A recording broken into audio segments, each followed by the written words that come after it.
نحمده ونصلي على رسوله الكريم أما بعد فقد قال الله تعالى في القرآن العظيم والفرقان المجيد خلق الموت والحياة ليبلوكم أيكم أحسن عملا صدق الله العلي العظيم سبحان ربك رب العزة عما يصفون وسلام على المرسلين والحمد لله رب العالمين اللهم صل على سيدنا محمد وعلى آله وأصحابه وسلم. கண்ணியத்திற்கும் மரியாதைக்கும் உரிய அல்லாஹுவின் நல்லடியார்களே, பெரியோர்களே, அருமை சகோதரர்களே, புனிதம் நிறைந்த இந்த வெள்ளிக்கிழமையின் ஜும்மா தொழுகையை நிறைவேற்றுவதற்காக இங்கே ஒன்று கூடியிருக்கிற நம் அனைவரின் மீதும் அல்லாஹு ஜல்ல ஜலாலுவின் பேரருள் என்றென்றும் நிறைவாக பொழியட்டுமாக. நம்முடைய இரகசிய வாழ்விலும் பகிரங்க வாழ்க்கையிலும் அல்லாஹுவை அஞ்சிக் கொள்வோமாக என்கிற அறவுரையை ஆரம்பமாக எனக்கும் அடுத்ததாக உங்களுக்கும் நினைவூட்டியவனாக இந்த ஜும்மா உரையை நான் ஆரம்பம் செய்கிறேன். அருமையான சகோதரர்களே, அல்லாஹு தாலா இந்த உலகத்தில் நாம் வாழ்வதற்கான உயிரை கொடுத்தார். வாழ்க்கைக்கான என்னென்ன வசதிகள் தேவையோ அந்த வசதிகள் அத்தனையும் கொடுத்தான். இடைக்காலத்திலே அவன் நாடிய சில சோதனைகளையும் கொடுக்கிறான். இறுதியில அவன் தீர்மானிக்கிற நாளில் நம்மை அவன் மரணிக்கவும் வைக்கிறான். இதெல்லாம் எதற்காக நடக்கிறது என்ற ஒரு பிரதானமான கேள்வி இருக்கிறது, நாம் யோசிக்க வேண்டிய கேள்வி. அந்த கேள்விக்கு அல்லாஹ் குர்ஆனிலே விடை சொல்கிறான். இதெல்லாம் ஏன் நடக்குது? ஏன் உங்களை படைச்சேன்? உங்களுக்கு இவ்வளவு ஏன் கொடுத்தேன்? கடைசியில் உங்களை மௌத்தாக்கி உங்களை ஒண்ணுமில்லாதவர்களாக ஆக்குறதும் எதனால? அல்லாஹ் அதற்கு பதில் சொல்றான். ஹலக்கல் மௌத்த வல் ஹயாத்த, வாழ்க்கையையும் மரணத்தையும் அல்லாஹ்வே உங்களுக்காக படைத்தான். எதற்காக? லியப்லுவக்கும் ஐயுக்கும் அஹ்ஸனு அமலா, உங்களில் யார் சிறப்பாக செயல்பட்டீர்கள் என்பதை அவன் சோதித்து அறிந்து கொள்வதற்காக.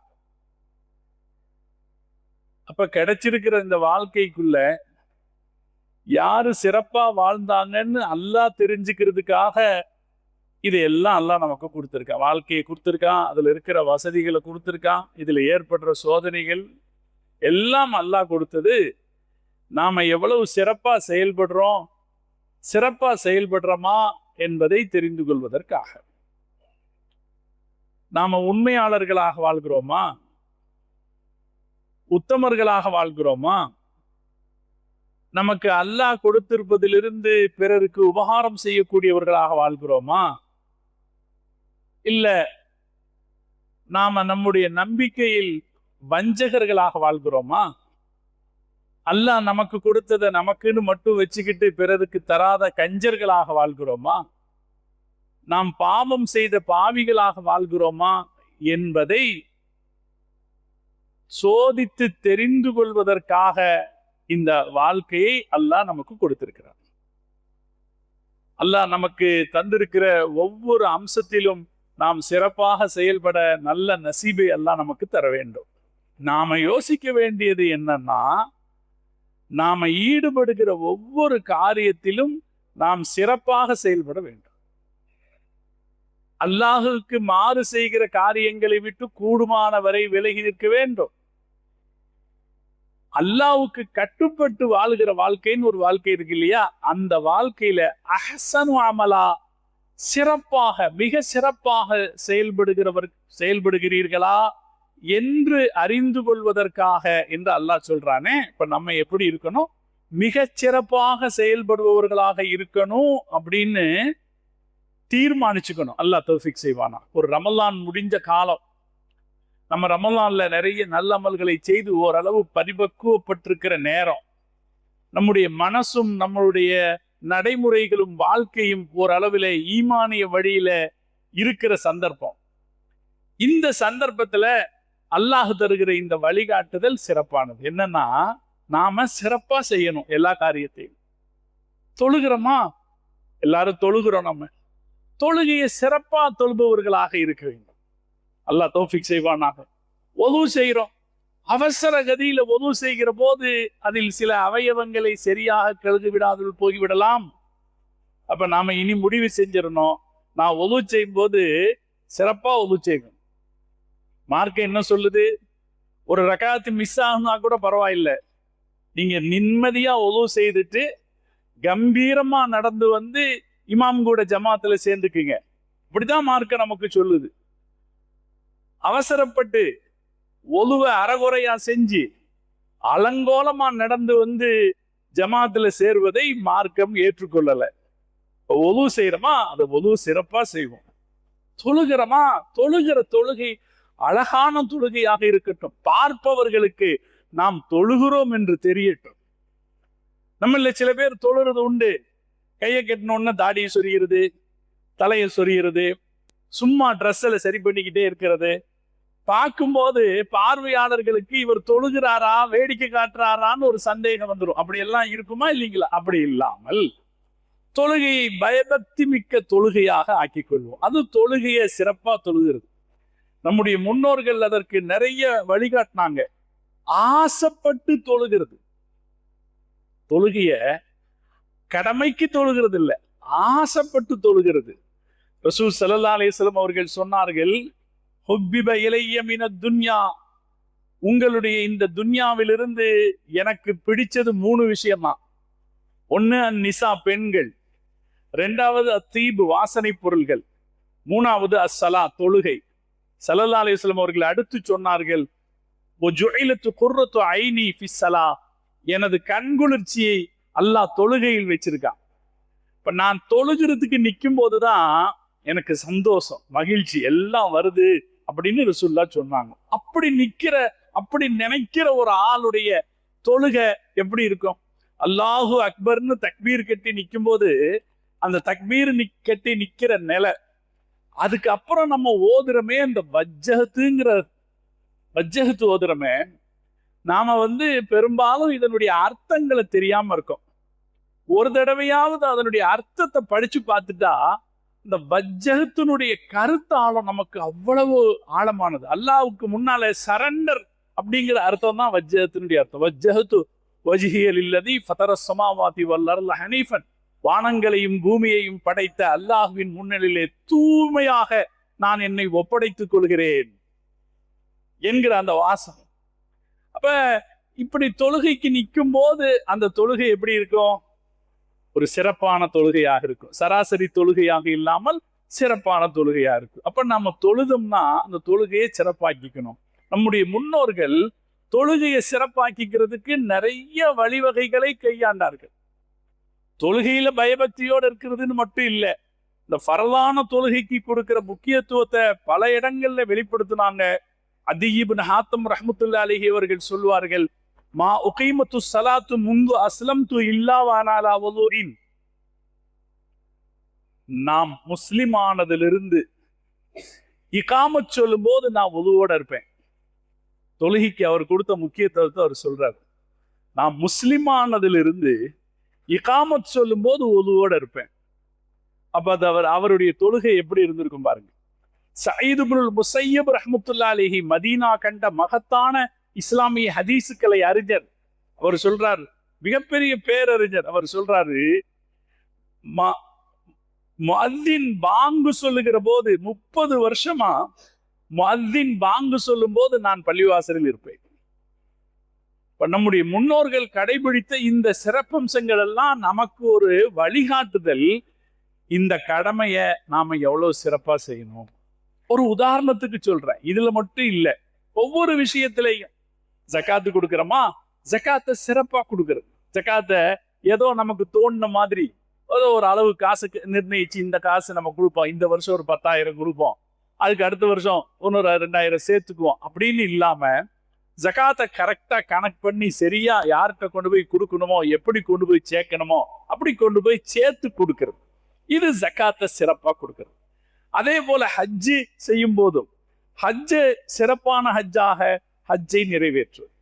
குடும்ப வாழ்க்கையும் அப்படித்தான். நாம் லா இலாஹ இல்லல்லாஹ் சொல்லி இருக்கிறோம், முஸ்லிம் என்கிற அடையாளத்தோடு இருக்கிறோம். நம்முடைய குடும்ப வாழ்க்கை சிறப்பான குடும்ப வாழ்க்கையாக இருக்க வேண்டும்.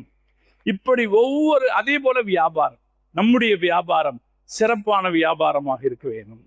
முஸ்லிம்களுக்கு வியாபாரத்துல தனி பேர் இருந்துச்சு. நீண்ட நெடிய காலம் முஸ்லிம்களுடைய வியாபாரம் தனி பெருமைக்குரிய வியாபாரமா இருந்துச்சு. நம்ம ஊர்லயே பெரிய பெரிய வியாபாரிகள் யாராக இருந்தாங்கன்னா முஸ்லிம்களாகத்தான் இருக்காங்க. பெருமைக்குரிய வியாபாரிகளாக நாம் இருந்தோம். அப்ப நாம வியாபாரிகளாக இருந்தால் சிறப்பான வியாபாரிகளா, பொது சேவைகள் நல்ல காரியங்கள் செய்பவர்களாக இருந்தால் சிறப்பான நல்ல காரியங்கள் செய்பவர்களா, இப்படி ஒவ்வொரு விஷயத்திலையும் சிறப்பாக செயல்படுபவர்களாக நாம் இருக்கிறோமா என்பதை அல்லாஹ் பரிசோதிக்கிறான். இந்த வாழ்க்கையை அல்லாஹ் நமக்கு கொடுத்தது, இத்தனை வசதி வாய்ப்புகளை அல்லாஹ் நமக்கு கொடுத்தது எல்லாமே நம்ம சிறப்பா செயல்படுறோமான்றதை யோசிக்கிறதுக்காக அல்லாஹ் கொடுக்குறான். இந்த சிறப்பான வாழ்க்கைங்கிற சிந்தனை நமக்கு வரும்னா நாம எப்படி நடப்போம்? நான் சிறப்பா ட்ரெஸ் பண்ணணும் அப்படின்னா நாம எப்படி நடக்கிறோம்? நான் சிறப்பா சாப்பிடணும்னு நினைச்சா நாம எப்படி நடந்துக்கிறோம்? ஒரு வித்தியாசம் இருக்கா இல்லைங்களா? நான் சிறப்பாக வாழணும் அப்படின்னு முடிவு செய்துட்டா அது ஒவ்வொரு அம்சத்திலும் பிரதிபலிக்கும். நம்முடைய பேச்சிலையும் பிரதிபலிக்குமா இல்லையா? நம்முடைய பேச்சு ஒவ்வொரு நடவடிக்கையிலையும் அது பிரதிபலிக்கும். இன்னைக்கு நம்ம வாழ்ற காலம் இருக்க, இந்த சிந்தனை வேண்டான்னு மக்கள் பல பேர் முடிவு செஞ்சுட்டாங்க.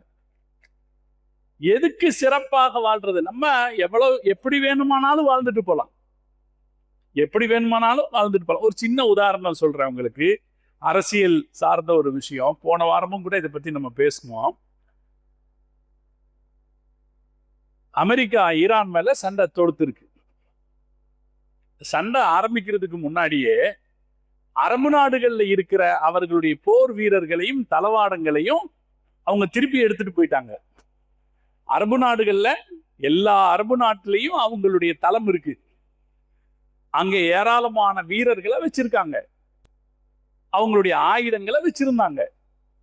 அது வச்சிருந்ததுக்காக அந்த நாடுகள்கிட்ட காசும் வாங்கிட்டாங்க. சவுதி கிட்ட, பஹ்ரைன் கிட்ட, கத்தார் கிட்ட காசு வாங்கிட்டாங்க. கத்தருக்கு ராணுவமே அமெரிக்க ராணுவம் தான். இப்ப அங்க ஒரு சண்டை சச்சரவு வரப்போகுதுங்கிற போது நியாயமா அவங்க என்ன செஞ்சிருக்கணும்? அந்த நாட்டுக்கு பாதுகாப்பா இருந்திருக்கணும். ஆனா ஒரு சச்சரவு வருதுன்னு ஒன்னா அங்கிருந்து எல்லாத்தையும் காலி பண்ணிட்டு போயிட்டாங்க. அந்த நாட்டு மக்களை பாதுகாக்கல, அவங்களுக்கு உதவி செய்யல. இப்படி இருந்துட்டு அமெரிக்க அதிபர் சொல்றாரு, நான் அவங்கள்ட்ட இருந்து $6 ட்ரில்லியன் வாங்கிட்டேன். ட்ரில்லியன்கிற கணக்கெல்லாம் ரொம்ப பெருசு, நம்ம சாதாரணமா நம்மளுடைய கணக்குல வராத அளவுக்கு பெரிய கணக்கு. $6 ட்ரில்லியன்.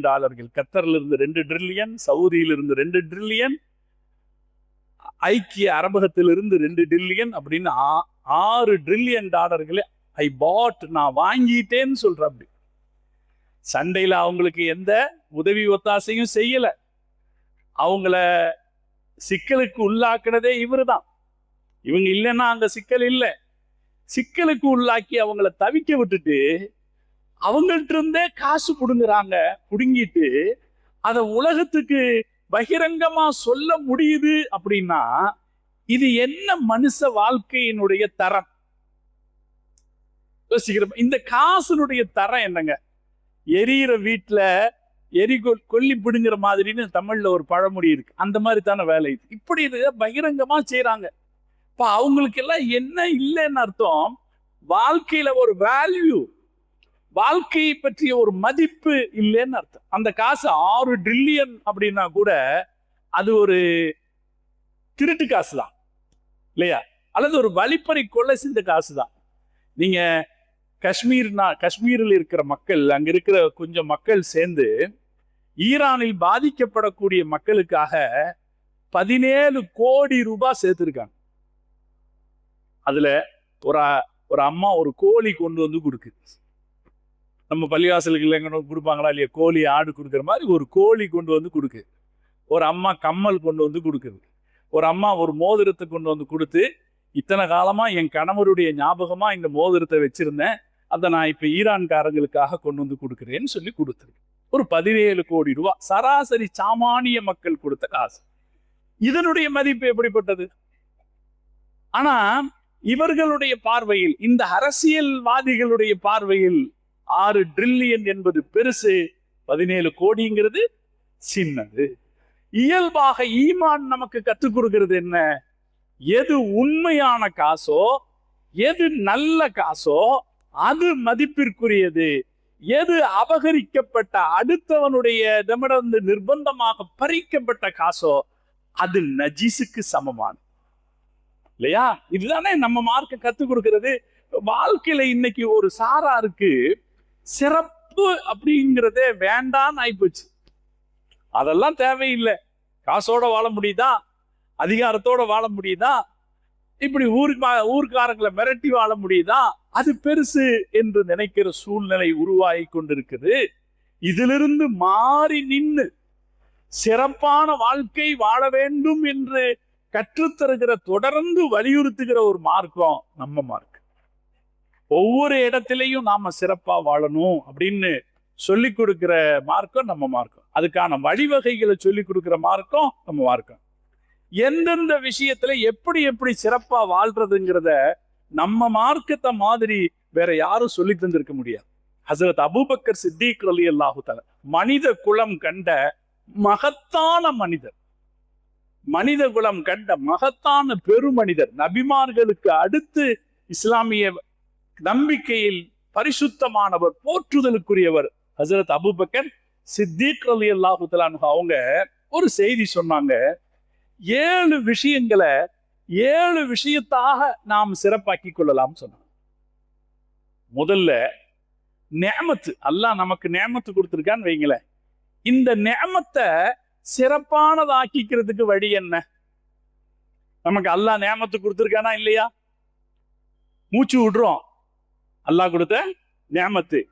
பாக்கெட்ல மதிய சாப்பாட்டுக்கு காசு வச்சிருக்கோம், அல்லது வீட்டுல சாப்பாடு ஆகிக்கிட்டு இருக்கு, இது அல்லாஹ் கொடுத்த நிஅமத்து. நாம தொழுதுட்டு திரும்பி போறதுக்கு ஒரு வீடு இருக்கு, அது அல்லாஹ் கொடுத்த நிஅமத்து. அந்த வீட்டுல நம்மளை எதிர்பார்த்துட்டு ஒரு குடும்பம் இருக்கு, அது அல்லாஹ் கொடுத்த நிஅமத்து. நமக்கு மழை பெய்கிற போது, வெயில் அடிக்கிற போது பாதுகாத்துக் கொள்வதற்கு ஒரு கூரை இருக்கிறது, அது அல்லாஹ் கொடுத்த நிஅமத்து. நமக்கு ஒரு மதிப்பும் மரியாதையும் இருக்குது, அது அல்லாஹ் கொடுத்த நிஅமத்து. இல்லையா? நாம நினைச்சோம் லொஹர் ஜும்மாவுக்கு வரணும்னு நினைச்சோம், வந்துட்டோம். வரக்கூடிய சுதந்திரம் நமக்கு இருக்கு, இது அல்லாஹ் கொடுத்த நிஅமத்து. பல நாட்டுல அப்படி இல்லைங்க. ரஷ்யால ஒருத்தர் இருக்கிறான்னா ஜும்மா தொழுகைக்கு போலான்னு கேட்டா அனுமதி கிடைக்காது, போலான்னு நினைச்சா பள்ளிவாசலும் இருக்காது. இப்ப அல்லாஹ் நமக்கு இந்த நிஅமத்துகளை எல்லாம் கொடுத்துருக்கானா இல்லையாங்க? இந்த நிஅமத்தை சிறப்பாக்கிக்கிறது எப்படி? ஹசரத் அபூபக்கர் சித்திக் ரலியல்லாஹு தஆலா சொல்றாங்க, நீங்க நன்றியின் மூலம் அதை சிறப்பாக்கி வையுங்கள். அல்லாஹ் உங்களுக்கு எவ்வளவு நிஅமத்து கொடுத்திருக்கானோ அந்த நிஅமத்தை நன்றியால் சிறப்பாக்குங்கள். நன்றியால் சிறப்பாக்குங்கள்னா என்ன அர்த்தம்? அல்ஹம்துலில்லாஹ் அல்ஹம்துலில்லாஹ் அல்ஹம்துலில்லாஹ் சொல். அல்லாஹ் தௌஃபீக் செய்வானா. எந்த செய்தியை பேசுகிற போதும் அல்ஹம்து. யாராவது உங்களை வந்து கேட்கிறாங்க, எப்படி இருக்கீங்க, எப்படி இருக்கீங்க, என்ன சொல்லுவோம்? நம்ம என்ன சொல்லுவோம்? நல்லா இருக்கோம்னு சொல்லுவோம். அதுக்கு முன்னால இன்ஷா அல்லாஹ் அல்ஹம்துலில்லாஹ் நல்லா இருக்கோம்னு சொல்லுவோம். அல்லாஹ் நமக்கு கிருபை செய்வானா. அல்ஹம்துலில்லாஹ் எவ்வளவு பெரிய வார்த்தை. அல்ஹம்துலில்லாஹ் அல்ஹம்துலில்லாஹ் அல்லாஹ் நினைச்சதுனால தானே நம்ம நல்லா இருக்கோம்.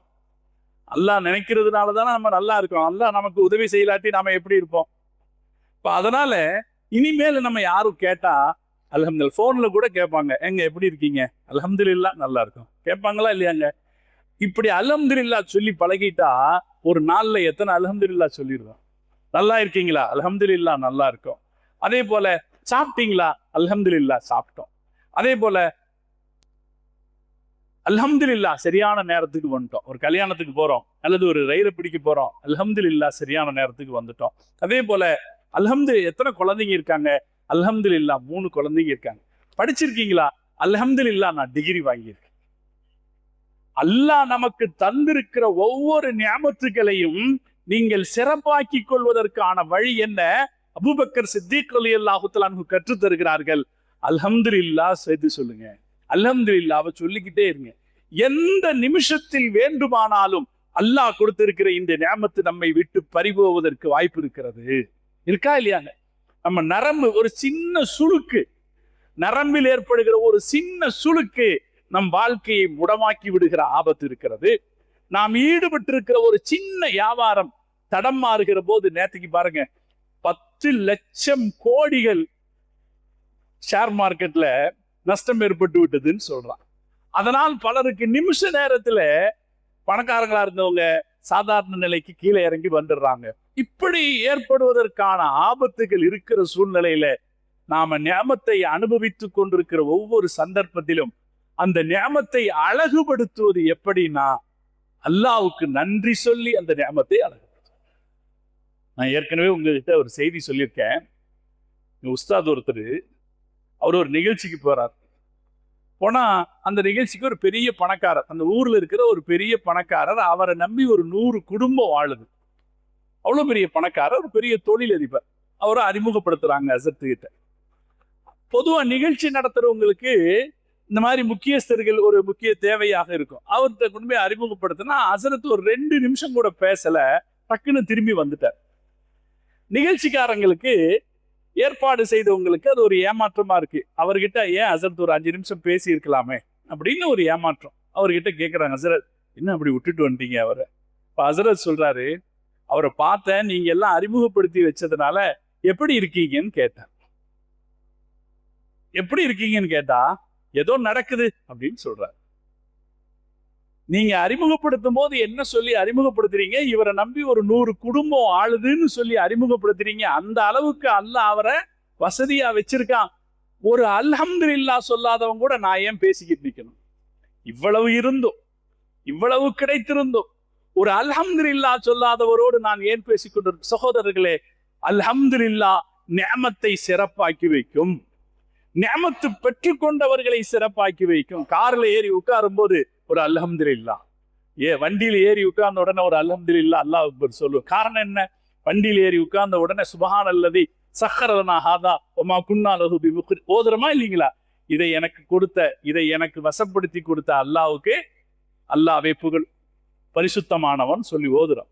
அப்ப அந்த உணர்வு, நிஅமத்துகளுக்கு நன்றியால் அழகுபடுத்தி கொள்கிற உணர்வு சிறப்பானது. அதான் ஹஸ்ரத் அபூபக்கர் சித்திக் ரலியல்லாஹு தஆலா அன்ஹு அவங்க நமக்கு வலியுறுத்தி சொல்றாங்க.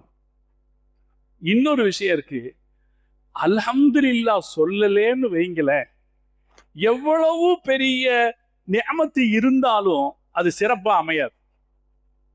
அல்ஹம்துலில்லாஹ் சொல்லாவிட்டா எவ்வளவு பெரிய நிஅமத்து இருந்தாலும் அது சிறப்பாக அமையாது. அதனாலே நம்ம மார்க்கம் அப்படி வலியுறுத்தி இருக்கு. அப்ப இன்ஷா அல்லாஹ் நம்ம நம்முடைய வழக்கத்தில் அது கொண்டு வந்துடணும். இது யார் சொல்ற அறிவுரை?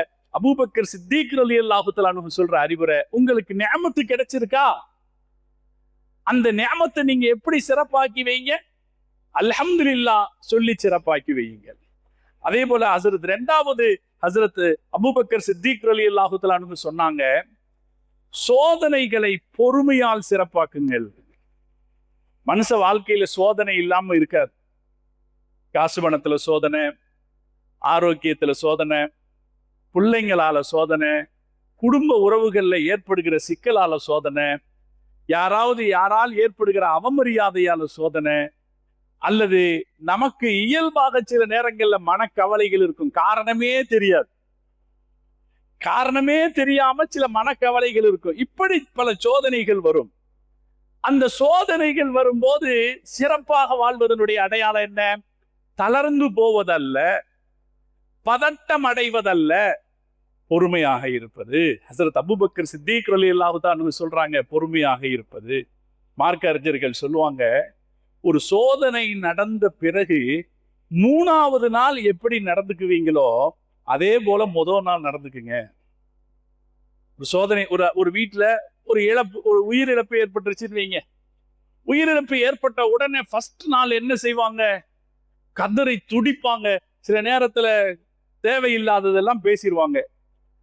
1 மணி நேரம் 2 மணி நேரம் கழிய நாட்கள் செல்ல 3வது நாள்ல என்ன வந்துடும்? சாப்பிடணும், சாப்பிட்டு தான் ஆகணும், தூங்கித்தான் ஆகணும். மக்களோட ஒரு சராசரி நிலைமை வருமா இல்லையா? அறிஞர்கள் சொல்றாங்க, ஹசரத் அபூபக்கர் சித்திக் ரலியல்லாஹு தஆலா அன்ஹுடைய இந்த கருத்தின் அடிப்படையில் அறிஞர்கள் சொல்லுவாங்க, ஒரு சோதனை ஏற்பட்டா 3வது நாள் எப்படி நடந்துக்குவீங்களோ அது மாதிரி முதல் நாள்லயே நடந்துக்க பழகுங்க. இந்த பொறுமை சோதனைகளை நாம சிறப்பாக கைகொள்ள வழிவகை செய்யும். மார்க்க அறிஞர்கள் சொல்லுவோம், அல்லாஹ் தஆலா அப்படி பொறுமையா இருக்கும்போது இப்போ சிலர் திடீர்னு சண்டைக்கு வந்துருவாங்க, தேவையில்லாம சண்டைக்கு வருவான், அனாவசியத்துக்கு சண்டைக்கு வரும். இப்ப நம்ம ரோட்ல போறோம்னு வைங்களேன், ரோட்ல போகும்போது நாம ஒழுங்கா போனாலும் குறுக்க வந்து போறவன் அவன் வீணா தேவையில்லாம சண்டைக்கு வருவான். இயல்பா நம்மளுடைய கோபம் கிளறும். அப்ப இந்த கோபத்தை அடக்கி பொறுமையா இருந்தா நல்லது. அதுக்கு அல்லாஹ் கொடுத்த, குரான்ல அல்லாஹ் கொடுத்த ஒரு வாசகம் இருக்குதுங்க, அற்புதமான வாசகம். இன்னல்லாஹ மஅஸ் சாபிரீன், அல்லாஹ் பொறுமையாளர்களோடு இருக்கிறார். இவங்க கூட சண்டை போடலாம், இவங்க கூட சண்டை போட்டா நம்ம கூட யார் இருப்பா? சைத்தான் இருப்பா. இவங்க கூட சண்டை போட வேணாம், நாம பொறுமையா இருப்போம் அப்படின்னு நினைச்சா நம்ம கூட யார் இருப்பா? அல்லாஹ் இருப்பான். இது எல்லா விஷயத்திலும், குடும்பத்துல, மற்ற வியாபாரம் செய்யற இடத்துல, எல்லா இடத்துலையும் ஒரு சோதனைன்னு வரும்போது பொறுமையை கடைபிடிச்சா அல்லாஹ் நம்ம கூட இருப்பான் நிச்சயமாக. இது யார் சொல்றது? யார் சொல்றது? அல்லாஹ் குர்ஆன்ல சொல்றது, இன்னல்லாஹ மஅஸ் சாபிரீன், அல்லாஹ் பொறுமையாளர்களோட இருக்கிறான். இந்த ஆயத்திற்கு முதல்ல நம்ம வீடுகள்ல எல்லாம் சாதாரணமா வச்சிருப்பாங்க இன்னல்லாஹ மஅஸ் சாபிரீன் ஆயத்து. இப்ப அப்படி வைக்கிறது குறைஞ்சு போச்சு. அதனாலேன்னு சொல்ல வரல, அதனாலயோ என்னவோ பொதுவாக ஒரு பொறுமையை கடைபிடிக்கிற இயல்பு நம்ம கிட்ட குறைஞ்சுக்கிட்டு இருக்கு. வேற யாரையும் விட அதிகம் பொறுமை காத்த சமுதாயம் நம்ம சமுதாயம், எந்த விஷயத்துக்கும். அதனால எந்த துயரம் வந்தாலும் தாங்கி நிற்கிற மனோதிடத்தை அல்லாஹ் இந்த உம்மத்துக்கு கொடுத்தான். எந்த கஷ்டம் வந்தாலும் தாங்கி நிற்கிற மனோதிடத்தை அல்லாஹ் கொடுத்தான். காரணம், இந்த ஆயத்துல இந்த உம்மத்து அழுத்தமான நம்பிக்கை வச்சிருந்தது. இன்னல்லாஹ மஅஸ் சாபிரீன், அல்லாஹு தஆலா பொறுமையாளர்களோடு இருக்கிறான். அலி இப்னுல் ஹுசைன் ரஹ்மத்துல்லாஹி அலைஹி அவர்கள் ஒரு செய்தி சொல்லுவாங்க. அல்லாஹு தஆலா நாளை மறுமையில எல்லா மக்களையும் ஒண்ணு கூட்டி இருப்பான். எல்லா மக்களையும், நல்லவர்கள் கெட்டவர்கள் எல்லாரையும் அல்லாஹு தஆலா மறுமையில ஒண்ணு கூட்டி இருக்கும்போது ஒருத்தர் வந்து கூப்பிடுவார், யுனாதி முனாதின், ஒருத்தர் வந்து கூப்பிடுவாரு, ஐன சாபிரூன், பொறுமையாளர்கள் எங்க? யார் யார் பொறுமையாளர்கள் கேட்பாங்க. அப்ப மக்களில் ஒரு கூட்டம் சொல்லும், நாங்க பொறுமை காத்தோம், நாங்க பொறுமை காத்தோம். ஒரு சாரார் சொல்லுவாங்க, பொறுமையில ரெண்டு வகை இருக்கு. ஒண்ணு, சோதனை வரும்போது நாம கடைபிடிக்கிற பொறுமை. சோதனை வந்துச்சு, அதெல்லாம் நாம கடைபிடிச்சோம். ஒரு நஷ்டம் வந்துருச்சு, கடைபிடிச்சோம், அல்லாஹ் போதுமானவன், நம்ம இந்த நஷ்டத்துல இருந்து மீண்டு வந்துடலான்னு பொறுமையை கடைபிடிச்சோம். சோதனை வரும்போது கடைபிடிக்கிற பொறுமை ஒண்ணு இருக்கு. இன்னொரு பொறுமை இருக்கு, வணக்க வழிபாடுகளை செய்வதற்கான பொறுமை, தாழ்த்துக்கான பொறுமை. இப்ப நம்ம தொழுகணும்னா அதுக்கு என்ன வேணும்? ஒரு பொறுமை வேணும். வேற அது மாதிரி மார்க்க கடமைகளை நிறைவேற்றுறதுக்கு ஒரு பொறுமை வேணும். அப்போ பொறுமையில ரெண்டு வகை இருக்கு. சோதனைகளை தாங்கிக் கொள்கிற பொறுமை, கடமைகளை நிறைவேற்றுகிற பொறுமைன்னு ரெண்டு பொறுமை இருக்கு. மலக்குகள் நாளை மறுமையில கேட்பாங்க, ஐன சாபிரூன், பொறுமையாளர்கள் எங்கேன்னு கேட்டா இவங்க எல்லாரும் வருவாங்க.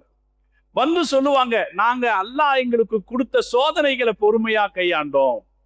இன்னொரு சாரார் சொல்லுவாங்க, அல்லாஹ் எங்களுக்கு என்ன கடமைகளை சொன்னானோ அந்த கடமைகளை நாங்க பொறுமையா கையாண்டோம் என்று சொல்லும் போது அந்த மலக்கு சொல்வார், அன்தும் கமா குல்தும், உண்மைதான், நீங்கள் சொல்வது போல நீங்கள் நடந்து கொண்டீர்கள், உதுகுலுல் ஜன்னா, சொர்க்கம் செல்லுங்கள் என்று அந்த மலக்கு சொல்லுவார். அப்படின்னா சொர்க்கத்துக்கு முதல்ல யார் போவா? பொறுமையாளர்கள் செல்வார்கள். இந்த செய்தி சொல்லுகிற செய்தி, அல்லாஹ் பொறுமையாளர்களோடு அல்லாஹ் இருக்கு. அதனால எந்த கஷ்டம் வந்தாலும் சரி, நான் அடிக்கடி ஒரு செய்தி பல தடவை உங்களுக்கு சொல்லியிருக்கேன், ஒரு மனக்கவலை வந்துச்சுன்னா தஸ்பீ எடுத்து லா இலாஹ இல்லல்லாஹ் சொல்லுங்க. அது பொருளாதாரத்தில் ஏற்பட்ட கஷ்டமோ அல்லது வேற குடும்பங்களுக்குள்ள பிரச்சனையோ வேறு எந்த வகையான, அல்லது சில நேரத்துல சும்மா இருந்தாலே ஒரு கவலை மாதிரி இருக்குமா இல்லையா, அதை போக்குறதுக்கான வழி என்னன்னா, லா இலாஹ இல்லல்லாஹ், லா இலாஹ இல்லல்லாஹ், அஸ்தக்ஃபிருல்லாஹ், அஸ்தக்ஃபிருல்லாஹ் சொன்னா அது போயிடும். காரணம், அப்ப அல்லாஹ் நம்ம கூட வந்துருவான். அது ஒரு பொறுமையின் அடையாளம். இந்த தஸ்பீஹ் செய்வது பொறுமையின் ஒரு அடையாளம். எனவே அருமையானவர்களே, நான் இதை விரிவா சொல்லல. ஹஸரத் அபூபக்கர் சித்திக் ரலியல்லாஹு அன்ஹு 7 விஷயம் சொல்றாங்க. இந்த 7ல முதல் விஷயம் என்ன? நிஅமத்துக்களை நாம் நன்றியால் சிறப்பாக்க வேண்டும். 2வது விஷயம், சோதனைகளை நாம் பொறுமையால் சிறப்பாக்க வேண்டும். 3வது சொன்னாங்க, அறிவை நிதானத்தால் சிறப்பாக்க வேண்டும். ஒரு மனுஷனுக்கு அறிவு கிடைக்குதுன்னு வைங்க, அந்த அறிவுக்கான அடையாளமே என்ன? அவன் வாழ்க்கையில நிதானம் வரணும். அறிவில்லாதவர்கள் நிதானமற்று நடக்கலாம். அறிவாளி எப்படி நடக்கணும்? நிதானமா தான் நடக்கணும். அல்லாஹ் குர்ஆன்ல தன்னை பத்தி சொல்லுவான், வகானல்லாஹு அலீமன் ஹலீமா. அல்லாஹு தாலா அறிஞனாகவும் ஹலீமன் நிதானமானவனாக இருக்கிறார். அல்லாஹ் என்ன செய்யறது? அல்லாஹ்வுடைய நிதானத்துக்கு உதாரணம் என்ன? இப்ப நம்ம வீட்டுக்கு ஒரு விருந்தாளி வரார், ரொம்ப வேண்டப்பட்ட ஒரு விருந்தாளி. அவருக்கு வீட்டுல ஒரு ஜூஸ் ரெடி பண்ணி கொண்டு வந்து வைக்கிறாங்க. அது முன்னாடி வைக்கப்பட்டிருக்கும் போது ஒரு குழந்தை, ஒரு 3 வயசு குழந்தை, வீட்டுல இருக்கிற ஒரு 3 வயசு குழந்தை ஓடி வந்து அந்த ஜூஸ் டம்ளரை தட்டி விட்டது. தட்டி விடும்போது அந்த வீட்டுக்காரர் எவ்வளவுதான் அந்த குழந்தையின் மீது அன்புள்ள வீட்டுக்காரரா இருந்தா கூட ஜூஸ் டம்ளரை தட்டி விட்டோன்னு என்ன செய்யும்? அவருக்கு ஒரு கோவம் வரும். அந்த குழந்தைய சிடுசிடுப்பார், குழந்தைய மிரட்டிடுவார். உனக்கு புத்தி இல்லையான்னு குழந்தைய பார்த்து கேட்பார் இல்லையா? இப்ப அதிக அன்பு இருந்தாலுமே கூட, குழந்தைக்கு எந்த விவரம் இல்லைன்னு தெரிஞ்சா கூட குழந்தையை கண்டிப்பது நம்முடைய இயல்பு. நாம எவ்வளவு தவறு செய்யறது அல்லாஹ் பார்க்கிறான். நம்ம செய்யற தவறுகள், எவ்வளவு தவறுகளை தெரிஞ்சும் தெரியாமலும் செய்கிற தவறுகளை எவ்வளவு அல்லாஹ் பார்க்கிறான். அல்லாஹ் கோவிச்சா என்ன ஆகுறது? இப்ப அல்லாஹ் அவ்வளவு நிதானமாக இருக்கான். இவனை இப்படி இதுக்காக எல்லாம் பிடிச்சிடக்கூடாதுன்னு அல்லாஹ் நிதானமா இருக்கான. இது அல்லாஹ்வுடைய நிதானத்துக்கு அடையாளம். இப்ப அல்லாஹ் நிதானமானவன், அறிவாளிகள் நிதானமாகத்தான் இருக்க வேண்டும். இமாம் அபு யூசுப் ரஹ்மத்துல்லாஹி அலைஹி மிகப்பெரிய மார்க்கம் கண்ட மகத்தான பேரறிஞர், அரபுலகத்தினுடைய தலைமை நீதிபதியாக இருந்தவர். அப்பாசிய காலத்துல அவருக்கு ஒரு தனி அந்தஸ்து இருந்துச்சு. அவர்கிட்ட ஒருத்தர் வந்து ஒரு சட்டம் கேட்டார், மார்க்க சட்டம். பொதுவா மக்களுடைய இயல்பு என்னன்னா, மார்க்கம் சட்டம் வேணும்னா சந்தேகம் ஏற்பட்டா சரி இதை உடனே நம்ம போய் கேட்டு தெளிவு பெற்றுக்குவோம் அப்படின்னு இருக்கிறவங்க ரொம்ப கம்மி. யாராவது ஒருத்தர் கிடைக்க மாட்டாங்களான்னு பார்த்துட்டு இருப்பாங்க. ஒருத்தர் ஆலிம்சா பார்த்துட்டா அப்ப போய் எனக்கு ஒரு சந்தேகம்னு கேட்பாங்க. மார்க்க விஷயத்துல நாம அப்படி இருக்கக்கூடாது. நமக்கு ஒரு ஆலிம் இருக்கணும். ஒரு சந்தேகம் ஏற்பட்டுடுச்சுன்னா உடனே கேட்டுறணும். இந்த சந்தேகத்தோட மௌத்தா போயிட்டா என்ன வருது? சில நேரங்கள் அந்த சந்தேகங்கள் ஈமானை பாதிக்கிற அளவிலான சந்தேகங்களாக இருக்கலாம். அதனால உடனே கேட்டுறணும். இவரு உஸ்தாதை பார்த்து, இவர் பெரிய பெரிய தலைமை நீதிபதி, அவர்கிட்ட போய் பார்த்த உடனே ஒரு சட்டம் கேட்கிறார். சட்டம் கேட்டா அவர் சொல்றாரு, இல்ல அத்ரி, எனக்கு தெரியாது. அதுக்கப்புறம் திருப்பி ஒரு சட்டம் கேட்கிறார். அப்போ அவர் சொல்றாரு, இல்ல அத்ரி, எனக்கு தெரியாது. கேள்வி கேட்டவருக்கு கோபம் வருது. கேள்வி கேட்டவர் சொல்றாரு, பின்ன எதுக்காக இப்படி தெரியாதுன்னு சொல்றதுக்கா அரசாங்க கஜானால இருந்து பாதி சம்பளத்தை நீங்க எடுத்துக்கிறீங்க? தலைமை நீதிபதினா நிறைய சம்பளம் கொடுப்பாங்களா இல்லையா? அரசாங்க கஜானாவுடைய பாதி காசை நீங்க எடுத்துக்கிறதுக்கு இந்த மாதிரி தெரியாதுன்னு சொல்றதுக்கா அப்படின்னு கேட்டார். இயல்பா யாருக்கும் ஒரு கோபம் வருமா இல்லைங்களா? ஆனா அபு யூசுப் ரஹ்மத்துல்லாஹி அலைஹி சொல்லுவாங்க,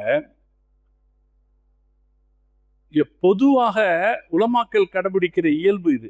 மக்கள் கேள்வி கேட்கிற எந்த நேரத்துல தீன கேட்டாலும் அவங்களுக்கு சொல்லணும்.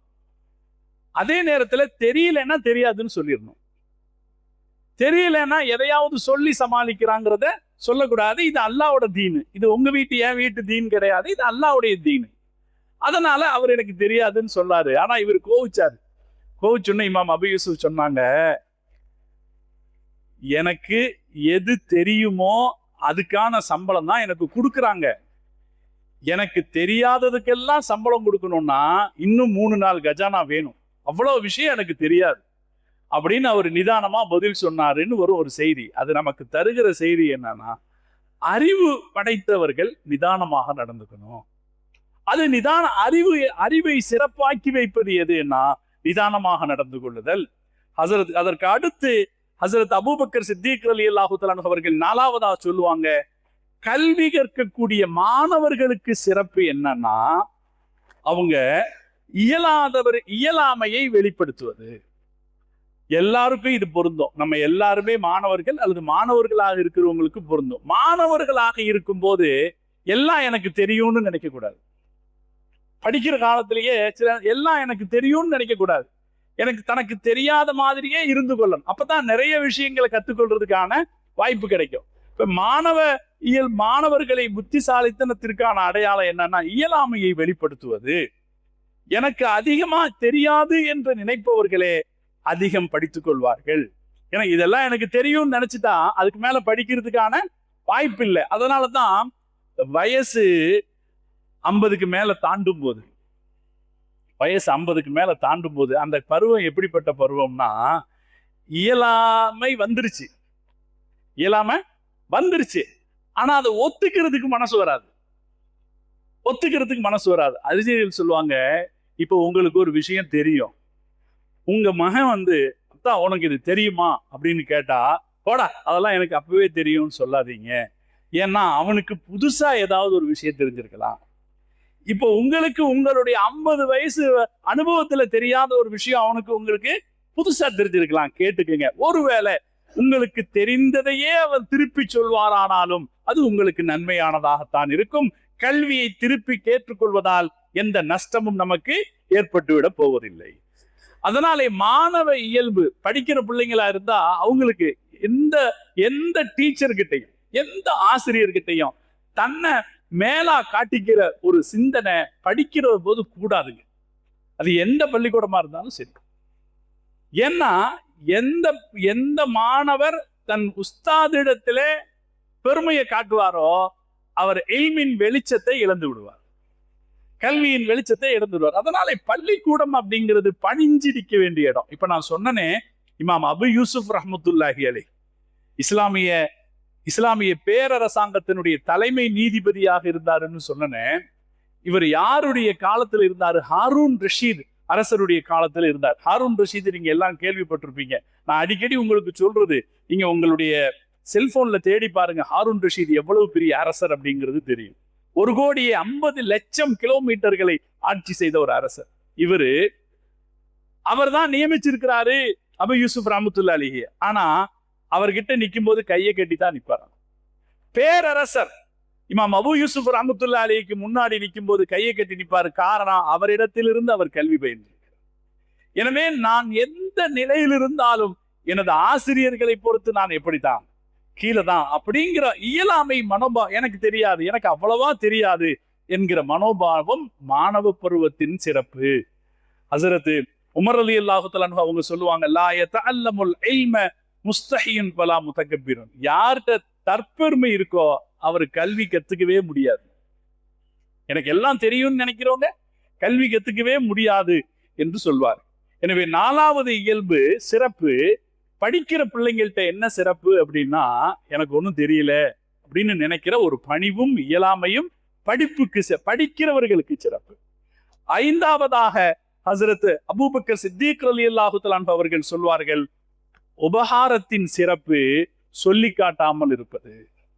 நீங்க யாருக்கும் உபகாரம் செஞ்சீங்க, உதவி செஞ்சீங்க, அல்லாஹ் நமக்கு அப்படி ஒரு தௌஃபீக்கை தரணும். நம்ம வாழ்க்கைங்கிறது முதல்ல நம்ம குடும்பத்துக்கு நாம உபகாரியா இருக்கணும். நம்ம தாய் தகப்பனுக்கு நம்ம உபகாரி. அல்லாஹ் நமக்கு அந்த தௌஃபீக்கை தரணும். ஏன்னா தாய் தகப்பனுக்கு உதவலைன்னா பிறகு இந்த உலகத்துல யாருக்கு உதவியும் பிரயோஜனம் இல்லை. தாய் தகப்பனுக்கு உதவுகிற போது, நான் உங்கள்கிட்ட பல தடவை சொல்லியிருக்கேன், இங்க ஒரு நண்பர் புதுசா இனோவா கார் வாங்கிட்டு கொண்டு வந்து வாசல்ல நிறுத்திட்டு வாங்க ஹஸரத் துவா ஓதலாம் அப்படின்னு கூப்பிட்டாரு. நான் போய் துவா ஓதுறதுக்காக கார்ல ஏறி உட்கார்ந்துட்டு அவர்கிட்ட சொன்னேன், ஃபர்ஸ்ட் என்ன செய்ய போறீங்க? இப்போ நான் அவர்கிட்ட சொன்னேன், நீங்க முதல்ல போய் உங்க அம்மாவை கூட்டிட்டு ஒரு ரவுண்ட் அடிச்சிருங்க. ஏன்னா பல பேருக்கு இந்த ஏக்கம் உண்டு. வாழ்க்கையில் உயர்ந்த நேரத்தில் என் தாய் தகப்பனை இப்படி வச்சு தாங்க முடியலையேன்னு ஏக்கம் கொண்டவங்க எத்தனையோ பேர் இருக்காங்க. அதனால முதல்ல உங்க அம்மாவை வச்சு ஒரு ரவுண்ட் அடிச்சிருங்கன்னு நான் சொன்னேன். சகோதரிகளே, அந்த சகோதரருக்கு அல்லாஹ் பரக்கத் செய்யணும். அந்த புள்ள சொன்னாரு, ஹஸரத் அம்மாவை உட்கார வச்சு ரவுண்ட் அடிச்சுட்டு தான் நான் இங்க வந்திருக்கேன்னு சொன்னேன். இந்த பள்ளிவாசல் முன்னாடி நம்ம பார்த்தோம். இப்ப இதெல்லாம் தாய் தகப்பனுக்கு உபகாரம் செய்யறது பெரிய விஷயம். அது மாதிரி சொந்தங்கள், நம்முடைய சகோதர சகோதரிகளுக்கு உபகாரம் செய்யறது, நம்முடைய அதுல யார் பலவீனப்பட்டு இருக்கிறார்களோ அவர்களுக்கு உபகாரம் செய்யறது, அப்படி உபகாரம் செய்பவர்களாக நாம் இருக்கணும். அல்லாஹ் நம்மளை அப்படி வைக்கணும். நாம நீயத்து வச்சா அல்லாஹ் அப்படி நம்மளை வைப்பான். நம்மளை யோசிக்க வைப்பான். நாம சிந்தனை வச்சோம்னா, நம்ம குடும்பத்துல ஒருத்தங்க இப்படி கஷ்டப்படுறாங்களேங்கிற சிந்தனை ரம்ஜான்ல நமக்கு வந்திருக்கும். நாம ஒரு உபகாரியாக இருந்திருந்தோம்னா, நம்ம குடும்பத்துல இப்படி ஒருத்தங்க கஷ்டப்படுறவங்க இருக்காங்களேங்கிற ஒரு சிந்தனை நமக்கு வந்திருக்கும். இந்த மாதிரி நமக்கு தெரிஞ்சவங்க ஒருத்தங்க கஷ்டப்படுறாங்களேங்கிற சிந்தனை வந்திருக்கும். அல்லாஹ் அந்த சிந்தனையை நமக்கு தர வேண்டும். இந்த உபகாரத்தின் சிறப்பு என்னன்னா, ஒருபோதும் அதை சொல்லி காட்டி விடக்கூடாது. நான் உங்களுக்கு அப்படி செஞ்சனே, நான் இப்படி செஞ்சனே என்று சொல்லி காட்டி விடக்கூடாது. அல்லாஹ் குர்ஆனிலே சொல்லுவான், லா துப் யா அய்யுஹல்லதீன ஆமனூ, மூமினானவர்களே, லா துப்திலு ஸதகாத்திக்கும் பில் மன்னி வல் அதா. யாருக்கும் நீங்கள் செய்த உபகாரத்தை சொல்லி காட்டி உங்களுடைய தர்மத்தை வீணடித்து விடாதீர்கள் என்று அல்லாஹ் எச்சரிக்கை செய்யும். காரணம் என்ன தெரியுமா? நாம உபகாரம் செஞ்சோம்னா அதுக்கு நமக்கு உதவி செய்தது யாரு? நமக்கு உதவி செய்தது யாரு? அல்லாஹ் தான் செஞ்சான். அல்லாஹ் நமக்கு செய்ய போய் தான் நாம உபகாரம் செஞ்சோம். அல்லாஹ் நமக்கு செய்த உதவியை பிறருக்கு நாம செஞ்சுட்டு அதுல ஒரு பலன் தேடி நாம இருப்போம் என்றால் அல்லாஹ்வுக்கு எதிராக நாம் நிற்பதாக அர்த்தமாகிவிடும். எதுவே உபகாரம் செஞ்சுட்டு அதை யாருக்கும் எந்த வகையிலும் சொல்லி காட்டக்கூடாது. இமாம் அபூ ஹனீஃபா ரஹ்மத்துல்லாஹி அலைஹி, நம்முடைய முன்னோர்களுடைய வரலாறெல்லாம், இமாம் அபூ ஹனீஃபா ரஹ்மத்துல்லாஹி அலைஹி ஒரு ஆளுக்கு கடன் கொடுத்துட்டாங்கன்னா அவன் வீட்டு நிழல்ல கூட நிக்க மாட்டாங்களாம். ஏன்னா நம்ம அவன் அதை சொல்லி இதை நான் கடன் கொடுத்துருக்கிறேனே, உனக்கு நான் கடன் கொடுத்துருக்கேன்ல, ஏன் உன் வீட்டுக்கு முன்னாடி நிக்க கூடாது அப்படிங்கிற அது ஒரு எடுத்துக்காட்டுதலாக, ஒரு சொல்லி காட்டுதலாக அமைந்து விடும் என்பதற்காக இமாம் அபூ ஹனீஃபா ரஹ்மத்துல்லாஹி அலைஹி ஒரு ஆளுக்கு கடன் கொடுத்திருந்தா அவன் வீட்டு நிழல்ல நிக்க மாட்டாங்க, வெயில்ல நிப்பாங்கன்னு வருது. எனவே உபகாரத்தின் சிறப்பு சொல்லி காட்டாமல் இருப்பது. ஆறாவதாக ஹஸ்ரத் அபூபக்கர் சித்திக் ரலியல்லாஹு தஆலா அன்ஹு அவர்கள் சொல்வார்கள், தொழுகையின் சிறப்பு அடக்கமாக இருப்பது. தொழுகிறோம், நாம தொழுகும் போது தொழுகையினுடைய சிறப்பு என்னன்னா அடக்கமாக இருப்பது. அடக்கமாகனா என்ன அர்த்தம்? கைகாலெல்லாம் கரெக்டா தான் இருக்கு, கைகாலெல்லாம் கரெக்டா தான் இருக்கு, மனசு எங்கெங்கயோ சிதறடிக்கு. அப்படி இல்லாமல் முதல்ல கைகால்கள் கூட அதற்கு உரிய அளவுல தான் இருக்கணும் தொழுகையில. நான் ஆரம்பத்திலேயே சொல்லிட்டேன், தொழுகும் போது நாம தொழுகிறோம்ங்கிறது தெரியணும். நம்முடைய முன்னோர்கள் எப்படி இருந்தார்கள் அப்படிங்கிற வரலாறெல்லாம் அலாதியானது. ஹஸரத் அலி ரலியல்லாஹு தஆலா அன்ஹுடைய முதுகுல ஒரு தடவை ஒரு அம்பு குத்தி விட்டது. அந்த அம்பை எடுக்க நான் கடுமையா வலிச்சது. ஹஸரத் அலி ரலியல்லாஹு தஆலா அன்ஹு சொன்னாங்க, நான் தொழுகைக்கு நிக்கிறேன், அந்த அம்பை எடுத்துருங்க. அவர் தொழுகைக்கு நின்றார், அம்பு வெளியே எடுக்கப்பட்டது, அவருடைய உடல் அசையவில்லை. அப்படின்னா அவர் தொழுகைக்கு நின்ற அந்த நிலை எப்படிப்பட்டதாக இருந்திருக்கும்? இப்ப நம்முடைய உடல் அடக்க ஒடுக்கமானதாக இருக்கணும். பல தடவைகள்ல நான் உங்களுக்கு சொல்லி, நம்ம தலையை கோதிக்கிட்டு இருக்கிறது, அல்லது அங்கே கண்கள் அங்கே இங்க போறது, உடல் ஆடைகளை சரி செய்யறது, அப்படியெல்லாம் இல்லாம அல்லாஹ்வுடைய முன்னிலையில நிக்கிறேன், அல்லாஹ்வுக்காக தொழுகிறேன், நான் ஆசைப்பட்டு தொழுகிறேன் என்கிற மனோ உணர்வோடு நம்முடைய உடலை அடக்கமாக வைத்துக் கொள்ளும். அதே போல நாம் ஆசைப்பட வேண்டியது நம்முடைய சிந்தனையையும் நாம் அடக்கமாக வைத்துக் கொள்ள வேண்டும். ஏன்னா நம்ம தொழுகைக்கு தக்பீர் கட்டின உடனே நம்முடைய சிந்தனை பறந்துடுது. தக்பீர் கட்டுற வரைக்கும் கூட ஞாபகத்தில் இருக்கு, தக்பீர் கட்டின உடனே சிந்தனை உலக ஆசாபாசங்களில் பரவி விடுகிறது. அது அப்படித்தான் இருக்கும், அது அப்படித்தான் இருக்கும். ஷைத்தான் அப்படித்தான் வந்து விளையாடுவான். ஆனா அதை கட்டுப்படுத்திக்கணும்னு நாம நினைக்கிறோம். அதை கட்டுப்படுத்திக்கிறதுக்கான வழி என்ன? பல பேர் வந்து கேட்பாங்க, தொழுகையை அங்க எப்படி கட்டுப்படுத்திக்கிறது? ரொம்ப சிம்பிள் வழி, என்ன ஓதுறமோ அதுல கவனமா இருக்கு.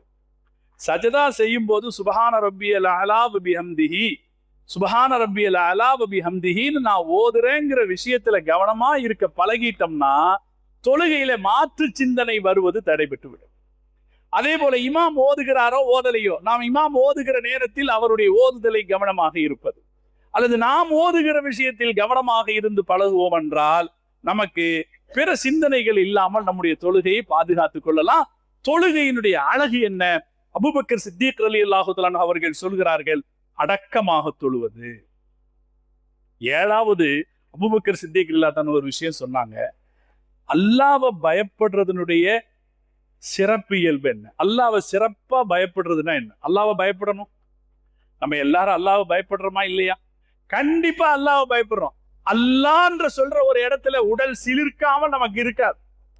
அல்லாஹ்னு சொல்ற இடத்துல நம்முடைய உடல் சிலிர்க்காமல் இருக்காது. அல்லாஹ்வை பத்தி பயம் நம்மகிட்ட இருக்கத்தான் செய்யும், கொஞ்சமாவது நம்மகிட்ட இருக்கத்தான் செய்யும். அல்லாஹ்வை பத்தி பயத்துல தானே தொழுகைக்கு வந்திருக்கோம், அல்லாஹ்வை பற்றி பயத்துல தானே நோன்பு வைக்கிறோம், அல்லாஹ்வை பற்றி பயத்துல தானே இத்தனை இபாதத்துகள் செய்ய வேண்டுமோ அதெல்லாம் செய்யறோம், ஹராம்களை விட்டு விலகி நிற்கிறோம். அல்லாஹ்வை பயப்படுவதனுடைய சிறப்பு இயல்பு என்ன அப்படின்னா, பாவங்களை விட்டு விலகி நிற்பது. அல்லாஹ்வை பயந்துக்கிட்டு நம்ம நன்மை நிறைய செய்யறோம். அல்லாஹ்வை பயப்படுவதனுடைய சிறப்பு இயல்பு என்ன? அல்லாஹ் நமக்கு தௌஃபீக் செய்வானா? இது நம்ம வாழ்க்கையை சிறப்பாக்கிக்கணும்னு நாம நினைச்சா, நம்ம வாழ்க்கையை சிறப்பானதாக்கிக்கணும்னு நம்ம நினைச்சா, நம்ம கிட்ட என்ன இருக்கணும்? அல்லாஹ் மேல பயம் இருக்கணும். அல்லாஹ் மேல பயம் இருந்துட்டா குர்ஆன் ஒரு உத்தரவாதம் கொடுக்குது. அம்மா மன் காஃப மகாம ரப்பிஹி, யார் அல்லாஹ்வை பயந்துட்டானோ ஃபஇன்னல் ஜன்னத ஹியல் மஅவா, சொர்க்கம் அவன் சென்று சேருகிற இடம். அல்லாஹ் சொல்றான், நிச்சயம் அவன் சென்று சேருகிற இடம் சொர்க்கம் தான். அல்லாஹ்வுடைய பயம் நமக்கு இருக்கணும். அந்த பயம் இருக்குதுங்கிறதுக்கான அதன் சிறப்பான அடையாளம் என்ன? அதன் சிறப்பான அடையாளம் என்னன்னா, ஒரு பாவம் நம்ம முன்ன வரும்போது வேண்டாம் அப்படின்னு அல்லாஹ்வை பயந்து விட்டுறணும். ஒரு பாவத்தை அல்லாஹ்வை பயந்து விட்டுறணும். கண்களால் செய்கிற பாவமாக, நாவால் செய்கிற பாவமாக, காதுகளால் செய்கிற பாவம் அல்லாஹ் தௌஃபீக் செய்வானா? ஏன்னா இன்னைக்கு நம்ம வாழ்ற உலகம் இருக்கே, சுத்தி சுத்தி சுத்தி பாவங்கள் சூழ்ந்த உலகத்தில் நம்ம வாழ்றோம். காரணம், ஒரு கிடைச்சிருக்கிற ஒரு சுதந்திரம், ஒரு காலம் இருந்துச்சு. ஒரு 40 வருஷத்துக்கு முன்னாடி சமுதாயம் நம்மளை பாவம் செய்ய விடாம தடுக்கும். சமுதாயம் நம்மளை தடுக்கும். மனசுல ஆசைப்பட்டா கூட சமுதாயம் நம்மளை செய்ய விடாது. ஆனா இன்னைக்கு கிடைச்சிருக்கிற வாய்ப்புல இந்த சமுதாய கட்டுப்பாடுகள் எல்லாமே போயிடுச்சு. அதனால ரொம்ப சுதந்திரம். எங்க வேண்டுமானாலும் யாரு வேண்டுமானாலும் பாவம் செய்யலாம். பாவம் செய்தா செய்யாதேன்னு சொல்றவன உலகம் கண்டிக்குது. பாவம் செஞ்சா, நீங்க நம்ம பார்க்குக்கு போறோம், பூங்காக்களுக்கு போறோம், சின்ன சின்ன பிள்ளையும் பையனுமா நிக்கிறாங்க. நிக்கிற கோலம் பார்த்தா கன்றாவியா இருக்கு. எந்த பையனோ யார் பெற்ற பிள்ளையோன்னு நமக்கு ஒரு சங்கடம் தோணுச்சுன்னா, நம்மளா துவா செஞ்சுட்டு போயிட வேண்டிதான். நீ யாருன்னு கேட்க கூடாது. கேட்டா போலீஸ் நம்மளை சொல்ல, நீ யாரு கேட்கறதுக்கு? அப்படி உலகம் ஒரு திறந்த வெளியாக இருக்கிற போது, சுதந்திரங்கள் வழங்கப்பட்டிருக்கிற சூழ்நிலையில எங்கும் பாவம் செய்வதற்கான வழிகள் திறந்து கிடக்கிற போது, ஈமானை சிறப்பாக்கிக் கொள்வதற்கான வழியை ஹஸரத் அபூபக்கர் சித்தீக் ரலியல்லாஹு அன்ஹு அவர்கள் சொல்கிறார்கள். அல்லாஹ்வை பயப்படுறது சிறப்பாக்கிக்கணும்னா பாவம் செய்யறது நிறுத்துங்க, கொஞ்சம் கொஞ்சமா நிறுத்துங்க, முடிஞ்ச வரைக்கும் பாவம் செய்யறது நிறுத்துங்க. அல்லாஹ் தௌஃபீக் செய்வானா? நாம மனசு வச்சோம்னா நடக்குங்க. இளம் பிள்ளைகளுக்கு நான் சொல்லுவேன், இளம் சகோதரர்களுக்கு நான் சொல்லுவேன், வயதாகிற போது பாவம் செய்யாமல் முடியாமல் இருப்பது அது முடியாத காரணத்தினாலே, இளமையில் பாவம் செய்வதற்கான வாய்ப்புகள் இருக்கிற போது பாவம் செய்யாமல் இருக்கிற இளைஞர்கள் ஒவ்வொரு வரும் வாழ்க்கையில் உயர்வார்கள். ஹஸரத் நபி யூசுப் அலைஹிஸ்ஸலாம் அவங்க அதுக்கு ஒரு உதாரணம். நம்முடைய மார்க்க வழிகாட்டு நூல்கள்ல, பல நூல்கள்ல, சின்ன வயசுக்காரரா இருந்து பாவம் செய்யாம ஒருத்தர் அல்லாஹ்வை பயந்து தப்பிச்சுட்டாருன்னா அவங்களுடைய கனவுல யூசுப் அலைஹிஸ்ஸலாம் பேசி இருக்கிறாரு. ஒன்னு ரெண்டு அல்ல, பல நூற்றுக்கணக்கான உதாரணங்கள் இருக்கு. ஒரு சகோதரர், ஒரு மனிதர், ஒரு இளைஞர் அல்லாஹ்வை பயந்து ஒரு பாவம் செய்யாமல் தவிர்ந்து கொள்வார் என்றால் அவருடைய கனவில் யூசுப் அலைஹிஸ்ஸலாத்தை பார்ப்பார். யூசுப் அலைஹிஸ்ஸலாம் அவர்கள் அவருக்காக பாராட்டு தெரிவிப்பார்கள்.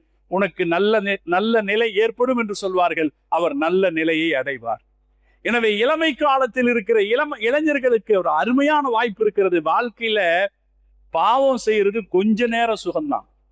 அதை ஒரு நிமிஷத்துல தள்ளிட்டு போயிடலாம்னு நம்ம நினைச்சிட்டோம்னு வைங்களேன். இப்ப கிரிக்கெட் பார்க்காம இருக்க முடியுமா? முடியாதா? சில பேரு என்னானாலும் சரிதான், மேட்ச் பார்த்துட்டு தான் அடுத்த வேலைன்னு நினைக்கிறவங்க இருக்காங்க. சில பேருக்கு இந்த கிரிக்கெட்டுன்ற நினைப்பே இருக்கிறது இல்லை. இப்ப காரணம் என்ன? அவர் அந்த நினைப்பு விட்டுட்டாரு, அவ்வளவுதான். வேற இதுக்கு இடையில பெரிய முயற்சி ஏதாவது இருக்கா? இல்ல. கிரிக்கெட் தேவையில்லைன்னு ஒருத்தர் முடிவு பண்ணிட்டார், அவ்வளவுதான். இவர் கிரிக்கெட் தான் முக்கியம்னு முடிவு பண்ணார், அவ்வளவுதான். அப்ப தீமைகளை தவிர்ப்பது என்பது பெரிய மலையை முறிக்கிற காரியம் அல்ல, சின்ன முடிவுகள் தான் இந்த தீர்மானத்தை வைக்கிறது. அதனாலே ஹஸரத் அபூபக்கர் சித்தீக் ரலியல்லாஹு அன்ஹுடைய 7வது அறிவுரை, நாம அல்லாஹ்வை பயப்படுறத சிறப்பாக்கி வைக்கிறது அப்படின்னா பாவத்தை குறைச்சிக்கிறது. அல்லாஹ் தௌஃபீக் செய்வானா? எனவே அருமையான சகோதரர்களே, வாழ்க்கையை சிறப்பாக வாழணும்னு நம்ம மார்க்கம் கத்துக்குது. அல்லாஹ் சொல்றான், இந்த உலகத்துல மௌத்தையும் ஹயாத்தையும் நான் படைச்சிருக்கேன். மௌத்தையும் ஹயாத்தையும் நான் படைச்சிருக்கேன். எதுக்காகன்னா நீங்க சிறப்பா வாழ்ந்தீங்களான்னு தெரிஞ்சுக்கிறதுக்காக. சிறப்பா வாழ்ந்தீங்களா, சராசரியா வாழ்ந்தீங்களா, மட்டமா வாழ்ந்தீங்களா அப்படின்னு நான் தெரிஞ்சுக்கிறதுக்காக அல்லாஹ் சொல்றான். நாம் எல்லாம் முயற்சி செய்வோம், முடிவெடுப்போம். ரமலானுக்கு அடுத்து வரக்கூடிய நம்முடைய இந்த வரக்கூடிய புதிய காலங்கள் நாம் சிறப்பாக வாழ்வதற்கு துணை செய்கிற காலங்களாக அமையட்டும். நாம நியத்து வச்சோம்னா அல்லாஹ் நமக்கு தௌஃபீக் செய்வான். ஒவ்வொரு விஷயத்திலையும், நான் சொன்ன ஒவ்வொரு விஷயத்திலையும் சிறப்பாக வாழ்வதற்கான தௌஃபீக் அல்லாஹ் செய்வான். எப்படி நாம பிராண்டா சட்டை போட்டுக்கிறோம், கொஞ்சம் வாழ்க்கையில உயரும் போது இந்த பிராண்டு சட்டை தான், அதுக்கு கீழே எதுவும் போடுறதில்லை.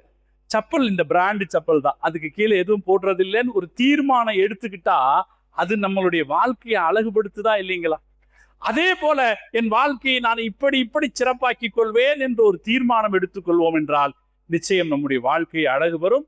அல்லாஹ்விடத்திலே அது மரியாதைக்குரியதாக அமையும். அல்லாஹ் அத்தகைய சிறப்பான வாழ்க்கைக்கு நம் அனைவருக்கும் தௌஃபீக் செய்தல் புரிவானாக என்று துஆ செய்து நிறைகிறேன். வ ஆகிரு தஅவானா அனில் ஹம்துலில்லாஹி ரப்பில் ஆலமீன்.